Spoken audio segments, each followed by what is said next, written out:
လာပါရှင်တိုက်ကြီးမျိုးမြို့မြေ area ထဲမှာပါတယ်ဖောင်ကြီးလမ်းမမေးတင်ခြံလေးနဲ့မိတ်ဆက်ပေးပါမယ်ရှင်ဒါကြီးကတော့မြင်ရတော့ဖောင်ကြီးလမ်းမကြီးဖြစ်ပါတယ်နော်ဒီကလမ်းမကြီးကဖောင်ကြီးလမ်းမကြီးပါဖောင်ကြီးလမ်းမကြီးဒီလမ်းမကြီးကနေဒီခြံရောက်ဆိုဆိုင်ကယ်နဲ့ဆိုရင်10မိနစ်ခွဲဆိုရောက်ပါတယ်ရှင်ခြံအောင်လေးကတော့တောင်းကွက်လေးဖြစ်ပါတယ်ရှင်မျက်နှာဝနှစ်ဖက်ပွင့်ထားတဲ့တောင်းကွက်လေးပါဒီခြံလေးဖြစ်ပါတယ်မျက်နှာဝ80မျက်နှာဝ80နောက်ကိုတော့ရှူးပါတယ်ရှင်နောက်ကိုပေ90ကျော်ရှိပါတယ်နော်မျက်နှာဝ80ရှိပါတယ်ဒီချမ်းဝန်းလေးပါမပတ်ဝန်းကျင်အနေထားရိုက်ပြအောင်ဒီမှာပတ်ဝန်းကျင်အနေထားစိုင်းနေရှိပါတယ်ရှင်ဒီမှာပါ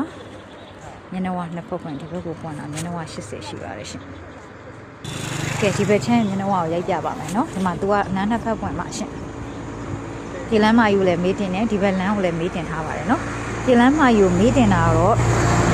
80အလျား80ရှိပြီးတော့ဒီဘက်ဘေးကိုတော့80ပဲရှိပါမယ်ရှင်ချမ်းကတော့အနားမညစ်ဘူးပေါ့နော်80ပဲရှိပါမယ်ရှင်80ရှိပြီးတော့ဟိုဘက်ဘေးကြတော့90ကျော်လောက်ပဲရှိမယ်အနောက်ကိုလည်း90ကျော်လောက်ပဲရှိမယ်ပါနော်ချမ်းကတော့4အောင်ဆက်မကြပါဘူးနော်ဒီမှာလမ်းနှစ်ဖက်ပွင့်ပါ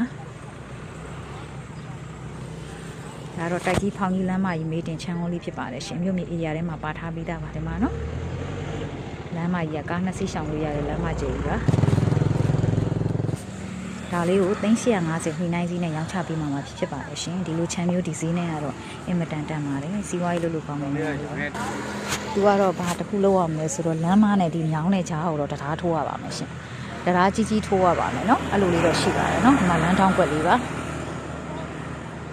ဒါလေးကို350ညှိနှိုင်းနဲ့ရောင်းချပေးမှာဖြစ်ပါတယ်ရှင်အင်မတန်တန်ပါတယ်ဥတူရပါမယ်ရှင်